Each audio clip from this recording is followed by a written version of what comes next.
The Lost Country Bar.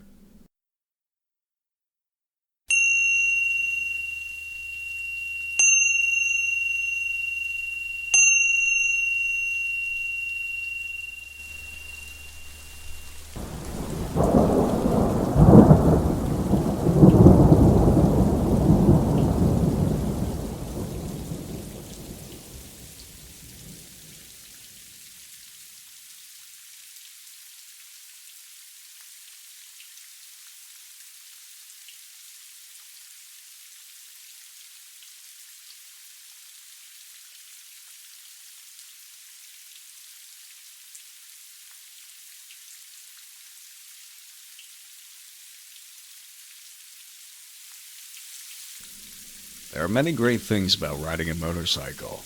The freedom that comes with it, the fact you feel like you're flying, albeit soaring a mere few feet above the road, or simply the wind running through your hair.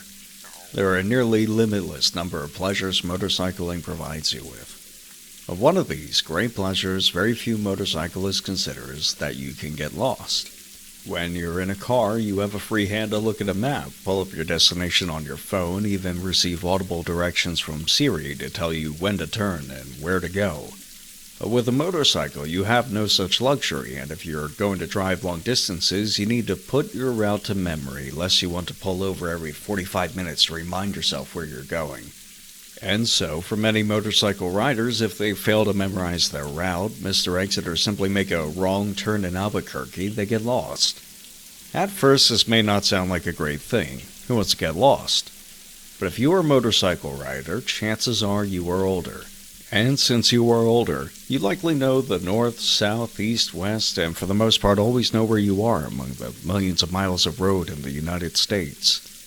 And in knowing where you are all the time, you deprive yourself of exploring the unknown, the wonderment of what lies beyond that next hill, or the joy of simply not caring where you are because you purposely got lost to relieve yourself of all the mental burdens of responsibility.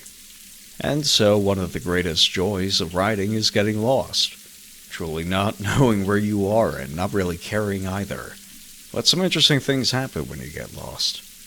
If you set down the phone and stop paying attention to road signs, your mind will put down what you should do and focus instead on what it wants. That road over there looks more interesting. I think we'll go there.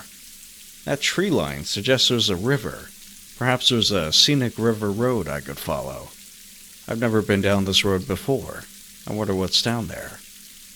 And with no assistance or burden from GPS, you finally get to explore as if you were a little kid once again. But there is another thing you should know about bikers, and that is they like to drink.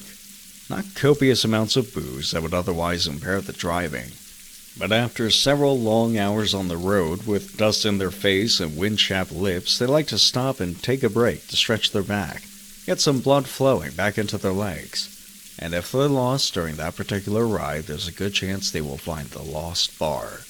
Not knowing where you are allows you to find places you've never been. And one of the most enjoyable, serene, and pleasant experiences is finding that lost bar.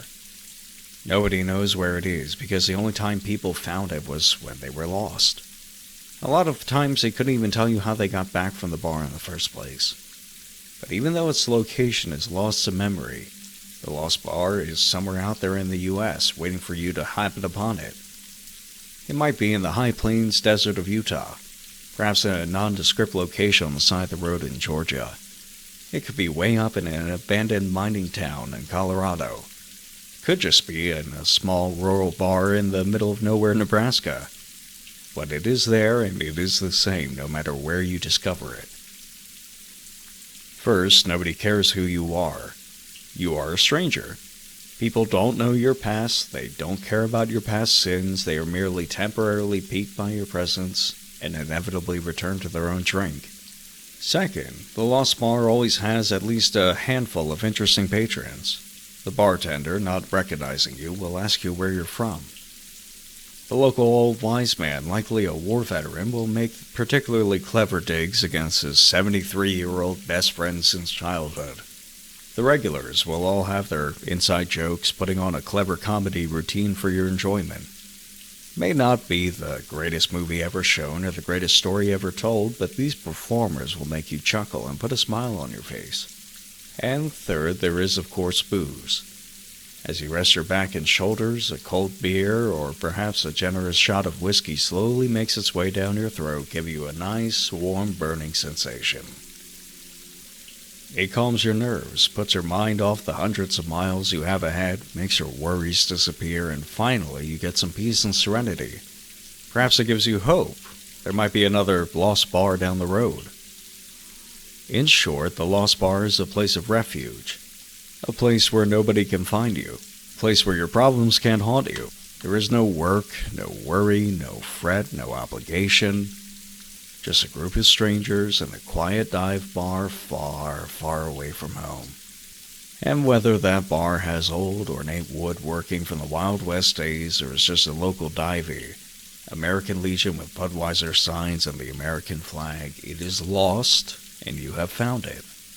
So if life is getting you down, or work is getting the best of you, or perhaps you're like everyone else and you're running away from your sins, forgive yourself. Take the time to go out west and find that bar. I'd tell you where it is, but unfortunately I can't remember its location. The last time I was there, I was lost.